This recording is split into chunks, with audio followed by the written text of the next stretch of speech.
Hello and welcome back to Parenting Uncovered. We are Dave and Ashley Willis, and we're so excited that you decided to join us today. You know, today we're going to talk about something that we have received so many messages about from you all, and that is, how do we recognize anxiety and depression in our children, and what do we do if we think our child is depressed or anxious? And we have Susan Thomas back with us, our licensed professional counselor and pastor in the house, and dear friend of ours. Expert and great friend. And so she's going to help us navigate this very hard subject. And I think it's one of those subjects too, Susan, that sometimes as parents, we don't even want to think that our child could be dealing with it. I mean, do you see that in working with the parents? Oh, absolutely. I think deep inside the heart of every parent, you want your child to just be happy. I've heard that once and felt that. I want my child to thrive. I want them to be happy. Yeah. And so sometimes just even the denial that they may be going through something or not be happy is the first stop, because we just are happy in our house. Everybody needs to be okay. Yeah. And so, like, I think where we can start, and I know this is going to look different in different ages, but we can start with kind of what are the signs. You want to start with depression? Sure. I mean, really, depression group them together. And anxiety, they have some similarities. I mean, there's some of the signposts that you can look for, such as change in behavior. They're just not acting the same way that they have before. I call it the dark cloud. Sometimes your child, and it's interesting because sometimes it'll happen over time. It's like the hot water theory. You know, you warm it up slowly. You don't recognize the temperature increase so quickly. But if you will just... God says we're to be people who are intentional with our kids. We're not to be lazy with our children, so aware, as if that dark cloud starts to grow. Or you look up one day and you're like, I think that you're in a different place than you were 6 months ago. Don't disregard that. Changes in their scholastic, if your kids are school-aged, if they begin to have grades going down, or they begin to have changes in their relational situations, whether they all of a sudden are home all the time where they used to be out with friends, or just a significant change relationally. There are a lot of different things to look for. And change is really a big element. Change in fill in the blank. And that may begin to be a first indicator that something's going on with my child. And you have to have that awareness. Yeah, we've seen that. We've walked through it, our own kids, like we've walked through, I mean, Ashley and I individually have as adults, but we had one of our kids during a period of transition who really went through a pretty severe bout of anxiety and depression. And we didn't identify it correctly at first. I think we just thought, oh, well, he's in transition or he's this or it's that. And then we started putting the pieces together and realizing like, oh, wow, he's really experiencing some pretty severe anxiety and depression. We did. And there was one moment in particular, and Susan knows about this because you actually were key in helping our child. But it was during a big transition. It was during a move. And I remember it was one moment where we were like, we got to do something. It was the first day of school and he's going to the bus stop, and literally his mind in that moment snapped and he had a fight or flight moment. Wow. And he started running away from the bus stop. Like he ran, literally flight. Like he just took flight because he had been that morning. He was like, I don't know about my first day. Like you could just tell he wasn't quite. And I'm like, it's just first day nerves, because I think sometimes as parents, we're like, there are moments where we just have to say, come on, you can do this. Yes. And that's kind of where we were. And he was like, I don't know. I mean, maybe you guys can take me. Maybe I can go in late. And it was just kind of different, but we didn't think it was that bad until literally we drop him off and we're driving. And in my side mirror, I see him running, and I'm like, he is legit running away from the bus. The bus. He's gripped. I mean, he was, and this is not his character at all. I mean, he's a very driven kid, strong-willed kid, and I just was like, okay, wow, what's going on? So we ended up getting him, and he started once we found him. He started crying. I mean, hysterically, and was like, I don't like this, and it was kind of like he had been, I think, willing himself, and he came to the point where he's like, something's wrong with me. Like I'm off, And I remember, Susan, I reached out to you and I was like, it wasn't just that, when we would leave town, which we do this is for, true, for yes. work. Oh, yeah. He would we would leave town and he would barely notice. Yeah. But he started calling us at 1 a.m. Yeah, middle of the night, call and just, when are you gonna be back? And we could just tell he felt this peace in our we were a comfort. We were, yes. And he desperately needed any kind of form of comfort. But it was different than how he had responded in a pretty drastic way. And there were a lot of things like that. That wasn't little. I don't want to say little things, but a lot of things that just created this pattern of making it pretty obvious. Like, wow, we need to get him some help, and we did it. Susan was instrumental. We got she him, was, yeah. A referral to a great counselor, and that did help. That helped him get some coping tools, and it helped all of us kind of as a family.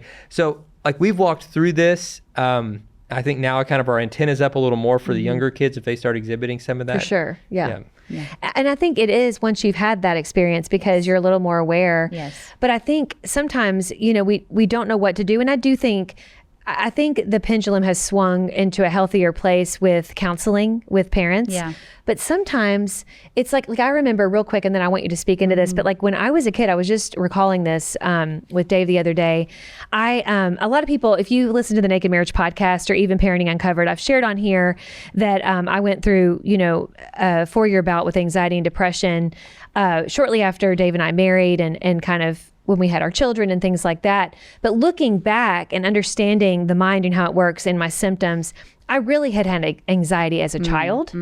And I remember when I was in 4th grade, I started exhibiting. I'd always been one who sang, sang at church or different things. And all of a sudden, I was in 4th grade at an art school. So singing was part of my school day. And I started having this thing that my mom referred to as erping. And basically, that's not like an official term. That's just what she called it. But it was me where I would be singing and all of a sudden I would be cut off. My oxygen would cut off. And it was like a spasm of sorts, okay? Oh, yeah. And she took me to a doctor, and the doctor's like, I don't notice anything at all. I don't know. And I mean, it's like I wouldn't exhibit it there. And then it started bleeding into my talking. Like I would all of a sudden just have this moment. And what we came to find out, like my mom eventually took me to a counselor, and the counselor wasn't a children's counselor. She was not as well versed in kids.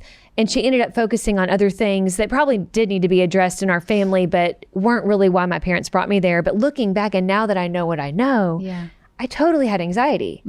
Like it was 100% anxiety. Yeah.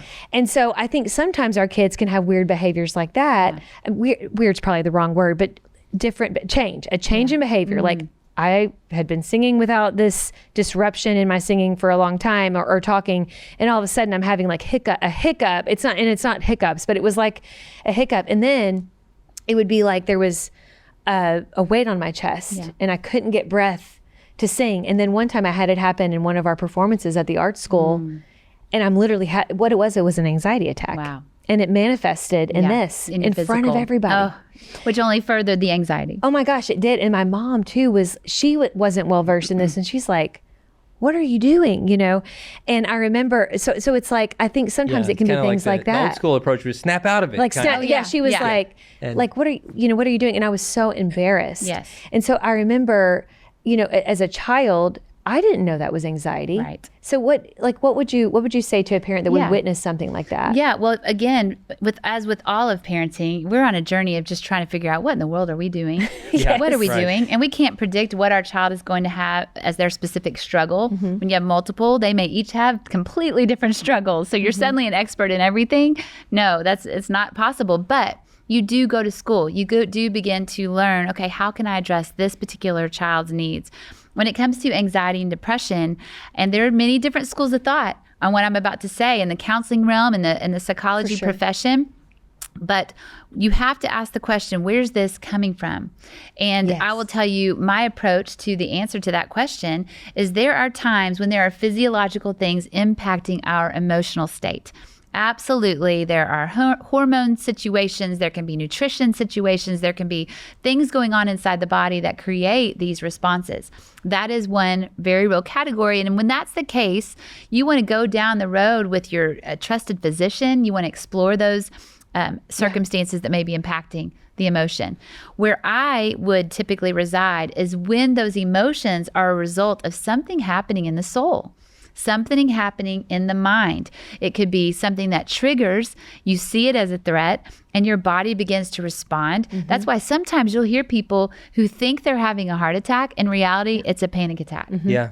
Their body is completely healthy, but the symptoms are very, very similar. And so as a parent, if your child is struggling with anxiety or depression, it's really asking the Lord to help you get to the bottom of what's the source. And I would offer hope for one thing to parents, because you can start to hear these labels. My child has anxiety. My child battles depression. I would say be very careful about embracing labels over your child. Sure. Sometimes we think we can just catch anxiety like a cold, or, that now I have it, or it's like this chronic disease that I'm left with. And the reality is being a person is sometimes sad. Yeah. Being a person on planet Earth, we feel anxiety at times. And so just to give you a breath of hope, start the conversation with your own self as you're trying to figure out, okay, what are my next steps as a parent? Start the conversation with this and then present this to your child. This is an opportunity to lead my child to the answer. Yes. This anxiety they're feeling, this depression that they're battling, is the opportunity to introduce them to their need for a savior. Yeah, so good. That's the ground floor starting point. It's because you're not going to fix them. Like, let's take away all illusion. And as the quote expert in the room, the counselor, I can't save anybody. I can't fix your child. I can't fix your marriage, but I can lead you to the one who can. And as a parent, that's our greatest opportunity, is to take them by the hand and lead them to the one who can heal them. And so, that is the reality. How do we do that practically? It begins with conversations. I'm noticing changes in my child. I'm seeing them begin to have these bouts of anxiety. Rather than dismiss or demean it, or just put it under the rug and hope it goes away, we get in their world. We begin to ask questions. We begin to be present. We begin to try to do a little detective work. And the Holy Spirit, if you're a Christ follower, I urge you, one of the many benefits is the Holy Spirit of God. He leads you to answers that you can't get to yourself. And begin to ask for, Lord, what is it that might be going on in the life of my child? Maybe they saw something on their cell phone and their soul was injured by what they saw. This is very real, a very real example.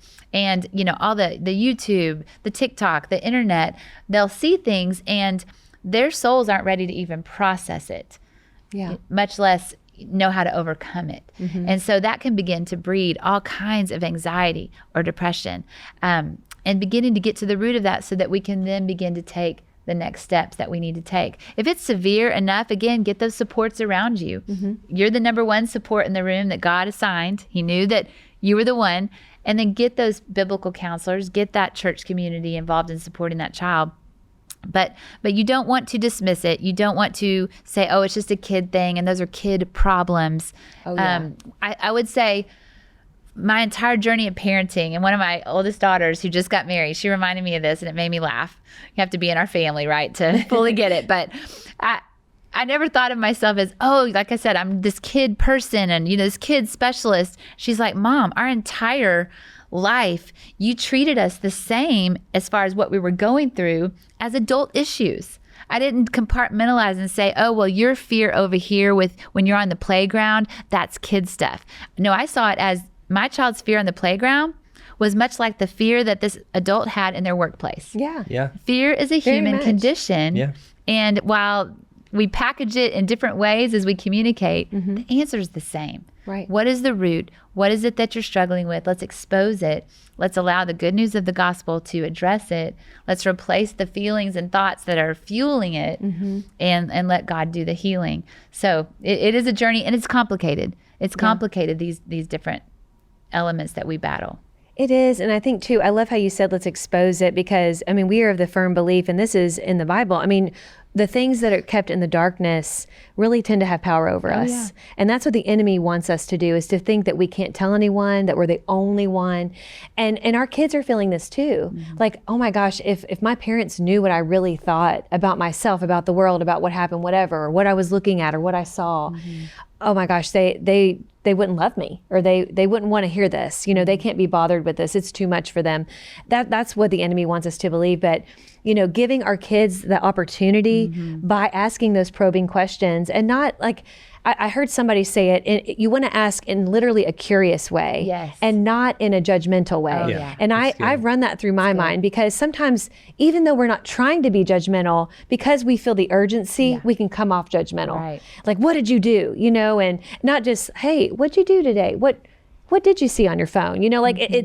We have to be intentional about taking that posture of curiosity instead of judgment. But I think that when we do that, we are giving them that opportunity, because I do think they want to tell us. Yes. When we've laid that groundwork, we talked about discipline a few episodes ago, but that groundwork of being a safe place, yes. of a place of security, yes.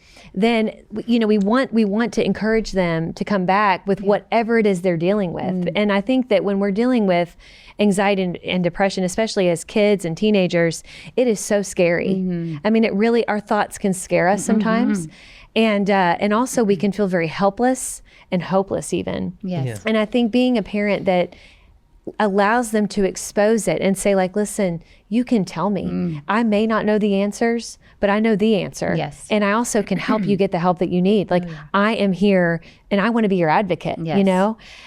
That's so empowering to a child and to a parent, but it's hard. Like you said, I mean, this isn't easy. Part of why it's hard is these kids are growing up in a world that is unlike any other time in history. Ooh. And I don't want to turn this into a screen time episode, but I just saw a study that said a teenager who has 5 hours or more of screen time on a phone is like ridiculously higher, statistically more likely to experience anxiety, depression, suicidal thoughts, all that. And the average right now of a teenager is 7 hours of phone time a day. So the average kid is well above the threshold of the mark that's going to directly lead to more anxiety, more depression, those feelings of insecurity and comparison, and just all of the stuff that happens from the endless scrolling and the world these kids are and the dopamine. I was going to say, it's a dopamine hit, the dopamine, which is the chemical that she's talking about, like the chemical imbalance sometimes. And it's so hard to navigate that, because this is the first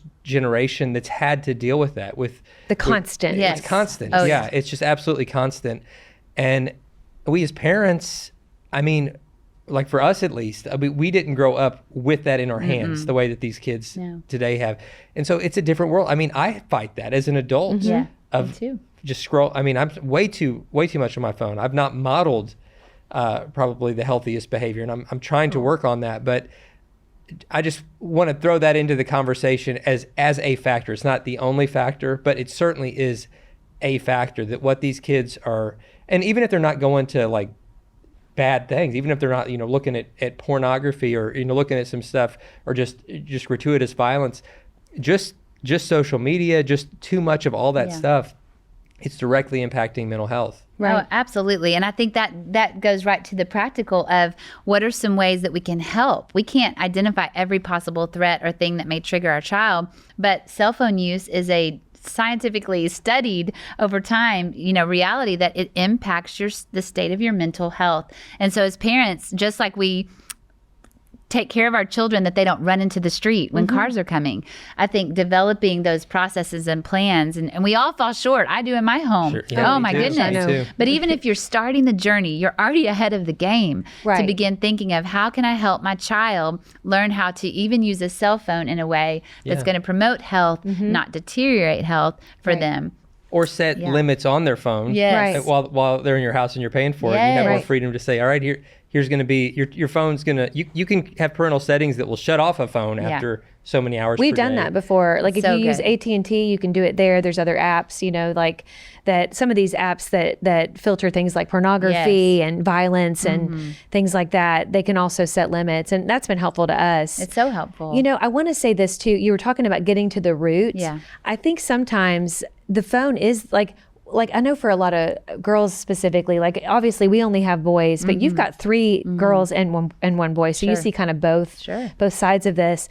But I've heard, from my friends who are raising girls that a lot of times girls really struggle with different text threads and Snapchats and different comparison things they see on their phone. Do you see that as an issue with who you're counseling? Okay. Well, and again, think about it. The phone is not the culprit. The phone is just a thing. It's a tool. It's a tool. It can be used for good, but we know if you understand again diagnostically that our enemy and our sin breaks good gifts. We break things. And so some of the ways that we use our phone in a broken way manifest for our kids. And so when they're watching their Instagram feed, or they're looking at their social media, or they're on Snap, or seeing they weren't invited to the party, even as adults, again, our children experiencing very similar things, they begin to feel those feelings of, well, I'm not included, or I feel insecure, or I feel sad, or I feel depressed. And it's really not working from the outward in. it's triggering things that were already there. Okay. Yeah. But it's stirring it up. Those inside, am I looking to people to meet the needs of my heart? And at any given time, things will expose that, wow, okay, I guess I am, or I'm feeding that inside of me. And same thing with boys, looking at their phones, if boys and girls, truly, even just pornography, as you guys talk so much about, that is such an epidemic in our children. And at their hand, they have access, many of them, to pornographic images. Well, it's not even the phone that's the enemy, but those images are bringing something from inside, awakening love before it is time, when it's confusing. And I was created for God's gift of sex and intimacy, but I'm 9 years old. I'm not ready to process this, and that's not time for me to process this. So again, can't overstate how important it is as parents to have awareness of what are we placing in their hand. In this conversation, we're talking about cell phones, but that can represent many things when it comes to our kids. And it can evoke these patterns of depression and anxiety, and they don't understand where the feelings are coming from. And one more, like with the phone, I heard a pastor share this story. I thought it was so good. He said, I was telling my grandkid, who was like 6, playing a soccer game, like, hey, I want you to go score 2 goals today. And he said, okay, Grandpa, I'm going to do my best. And he came back after the game, and he did great, but he hadn't scored any goals. And he was like deflated and almost felt like anxious. And he was like, I'm so sorry, Grandpa, I let you down. He's like, no, you didn't let me down. But this pastor talking about his grandkid, he said, I realized I put this burden on him.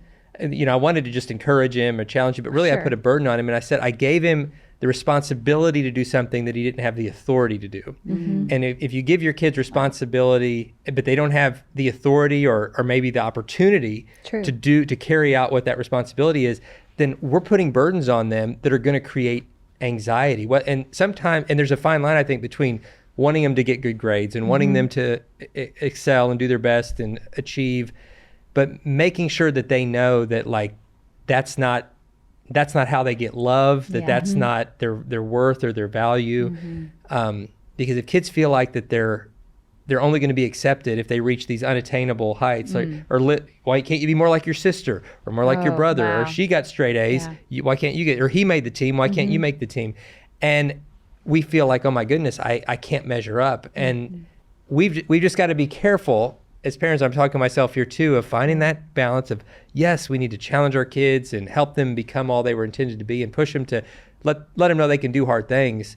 But if we push them too hard, then we're pushing anxiety and depression right on top of them. And I just wanted to point that out as well, like separate from the phones. There's so many things that can trigger anxiety. Absolutely. And I don't want us to walk on eggshells as parents thinking, I can't do anything because it's all going to cause anxiety. Absolutely. But to just, for all of us to be aware and to even pray, like, Lord, show me my blind spots, that I might be missing signs, or I might be inadvertently creating some tension that's leading to anxiety. God, show me how I can do a better job with that. And to check yourself. What is the environment of my heart? Am I fueling an environment of fear because I'm an anxious parent? I mean, it's endless, the places that we need to look and examine and say, hey, what is really going on here? Or am I allowing moodiness in my life to take over as an adult? And it's overflowing. It will always overflow first in your home. And so doing those self-checks and understanding that those things spill over onto our kids. And it goes back to, as a believer in Jesus, walking with him, hearing the Holy Spirit to guide you when it's time to enter into their emotions and really listen and lean in and walk them through those emotions. And when it is instructing that, hey, guess what? Great news. Our feelings don't get to be in charge of us. We don't have to be at the mercy or the victimhood of our feelings. God gives us power even over what we feel sometimes. And I believe the Holy Spirit, as we lean into him, will direct us where we need to go with that particular child in that particular moment. It's so true. I love that. I want to give one resource, and this is an old resource. I'm sure you've heard of this one, but it really helped me. when I was going through counseling with anxiety and depression. And it's The Search for Significance by John McGee. Have you ever read that one? I have. I've heard of it. It's been around forever. Yeah. And I think it's also been revised and updated. And I think there might be one specifically for maybe kids or teens. Yeah, I think I've seen a kid or teen version. That's so good. Tremendously. Like one of the things I really battled with was performance-based love, like feeling like I couldn't be loved unless I performed or fulfilled whatever. And I didn't even know that. That was a huge blind spot in my life. And it was eye-opening. Yeah. But it just takes you through like really recognizing it through a biblical lens. I mean, it's completely Bible-based, but it really helps you just think through those things. And there's a little journal section. And I read that cover to cover, and it was a great resource. So check that out wherever books are sold. Thank you so much, Susan, for being here. You're amazing. I know this has given all of us parents food for thought. I mean, even this is a regular conversation in our house, just since this is something we've walked through, not only ourselves and with our kids, but even this conversation has helped me even think about more things. Everybody needs a friend like Susan where they're a great friend, but then also it's like free life coaching and counseling just by hanging out with them. I know. I need your coaching. I do. I do. You're sweet. You and Brandon are awesome. But before we wrap up, sweetie, give us a fun fact. Oh, yes. For today. This one, you guys, I'm just excited about this one. It's kind of, some of you may not be as excited, but this said, okay, and maybe some of you have done this, I don't know. It says some new parents believe that eating the placenta helps prevent postpartum depression. No. Okay, speaking of depression, it says they prepare. No, listen. This is. It's come a long way. They prepare the placenta in several ways, like making a smoothie out of it. Oh no! It's too far. You're like too far. Or no, here's probably a better form. Or making a capsule out of it. I'm never. And there are. I remember seeing. Again. And this again. Hold on. Let me give my. This is from factretriever.com.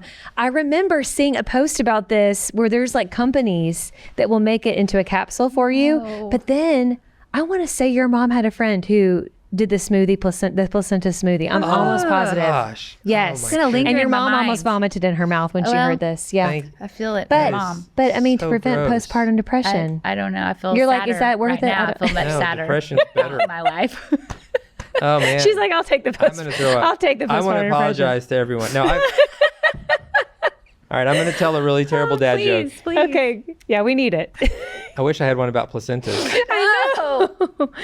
Wow. You're thinking, I can tell you're like, how can I turn this around? I'm thinking of like putting lasagna in a smoothie and seeing if it's the same texture. Wow. Wow. All right, dad joke.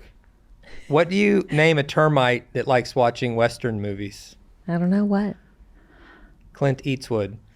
Wow. Clint Eastwood. It's unbelievable. That is so great. I love it. I love it.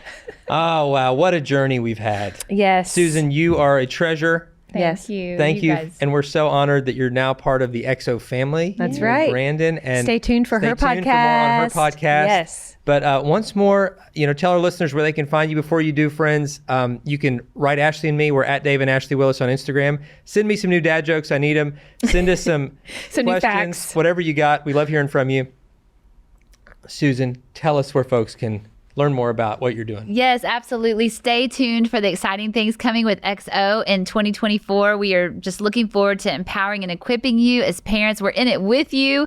And come visit us at Keystone Church, keystonechurch.com. It's the church that I go to, that I love, that we love to lead. And we would love to have you join us. It's an amazing church. It is amazing. 2 thumbs up. you. Love it. If you can't go in person because you live somewhere else, check out their services online. An amazing place. Sweetie, any final words? No, just thank you so much, Thank you. Susan. And you guys reach out. Like, there are resources. Reach out to Susan through Keystone. You can reach out to us. And I promise you, there are things that can help you on your parenting journey and help your children. That's why we're here. And we thank you all for joining us.